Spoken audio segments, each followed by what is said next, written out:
Dr. Brandon Tingley, welcome to Coffee Break. Nice to be here. Thanks for having me.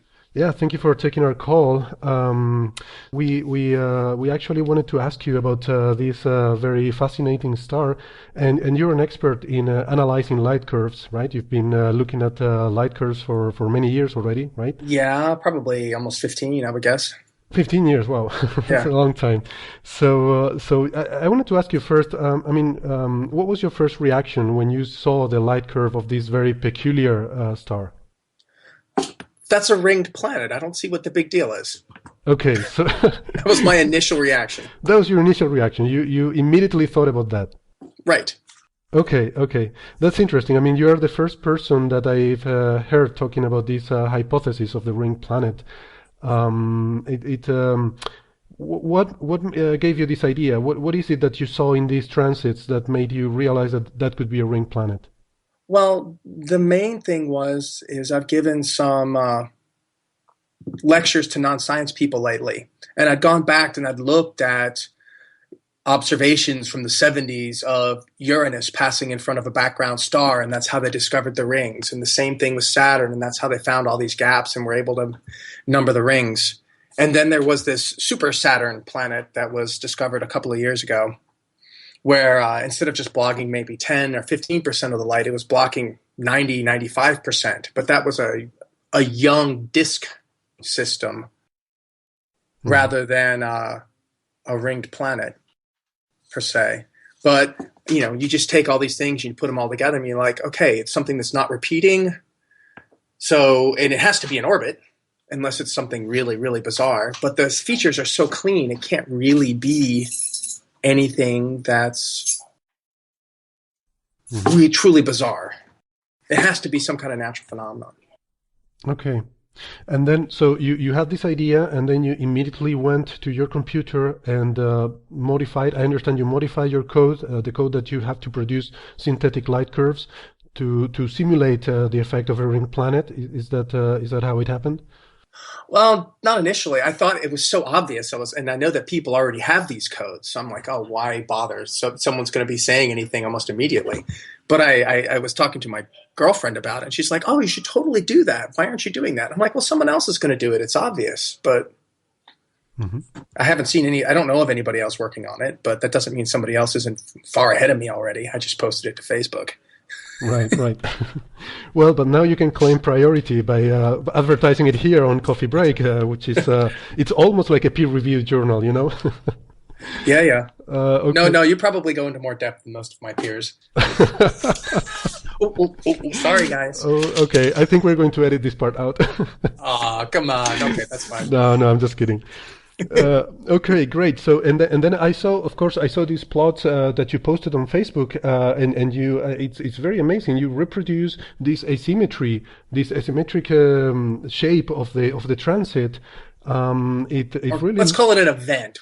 It's not quite a transit you're applying and planet, but it does look like a ring. You call it a ring transit okay, yeah. Let's call it event. Okay, or so event. That works too.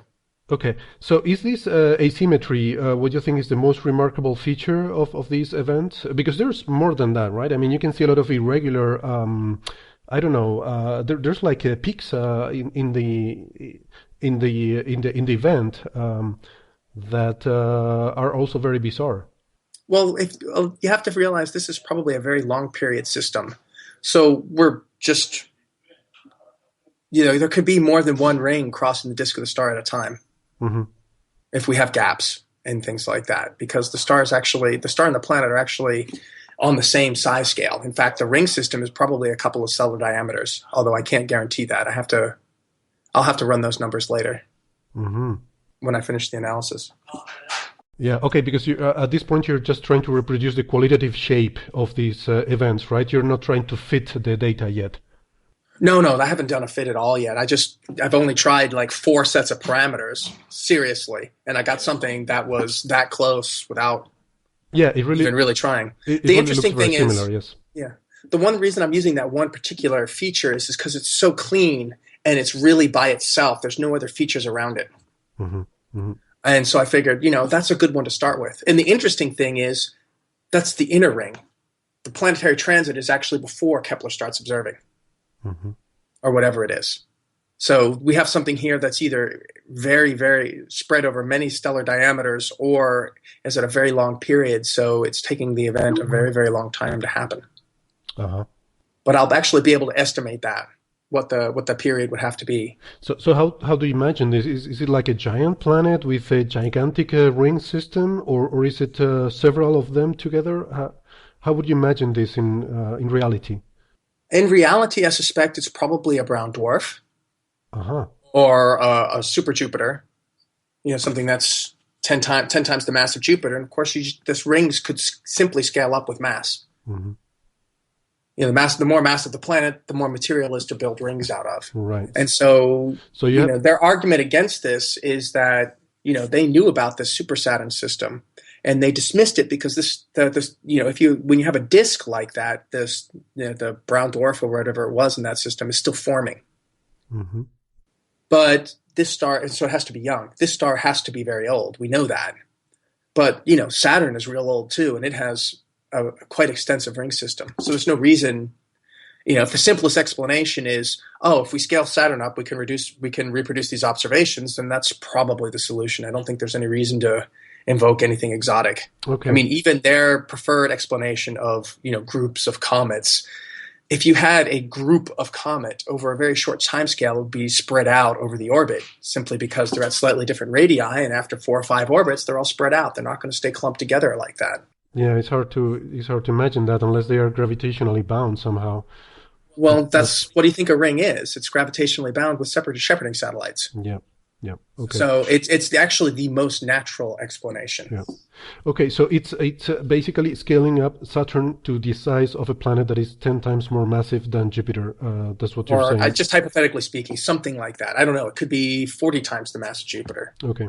And then would this account for this 20% obscuration, which is it's a lot, and it's actually one of the things that have been remarked as being very odd about this star, that this obscuration is so large. Is that feasible in this scenario? Let me tell you how wide my ring system here that I tested is. I just have to check the code real quick. I have a ring system that's, it's probably as wide as a planet.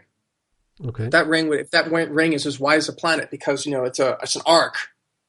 Mm-hmm. Rather than a sphere, you can actually block out a lot of light. Yeah. Okay. But it needs to be a wide ring, and it needs to be opaque. But why not? With the right geometry, of course. Yeah. Okay. Pretty well. Yeah, I think geometry actually has less impact than you think. I mean, these things are naturally asymmetric. Mm-hmm. Mm-hmm. Uh-huh. Is it cold in Denmark? I think, no, actually, it's surprisingly warm here right now. It's over 10 degrees, which is very warm for mid-November. Yeah, okay, it's very warm here in Spain too. I hear you coughing, so I thought that you might have a cold or something. Yeah, there's something going around. I'm just on the back edge of it. Mm-hmm. All right, so this is fascinating.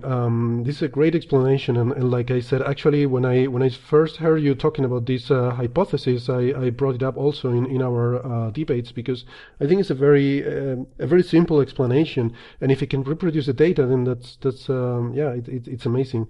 And like you said, you would imagine that somebody else might be doing this kind of simulations that you're doing, but so far I haven't seen anything like that. So. Yeah, keep pushing, and hopefully you will publish a paper soon with this and get the credit for yeah, we can always hope. The idea. Well, my plan is to do a whole system of different rings, like just do a huge map of different ring thicknesses and diameters and impact parameters, and simply co-add them until I find something that works. Mm-hmm. Mm-hmm. So, but that's, the code doesn't take too long to run, but if I want to do 10,000 different models, it's going to take a little while. Yeah. Okay. So that's my next step, is to create an array of maybe 10,000 models. Mm-hmm.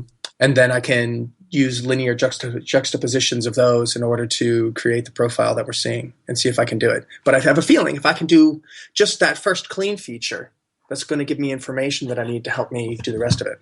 Mm-hmm. Great. Well, thank you very much for your time, Brandon. I imagine you must be very busy now trying to run all these simulations, and with a lot of pressure to try to be the first one to publish that. So I really appreciate you taking the time to speak with us. And thank you for all this information. It was my pleasure.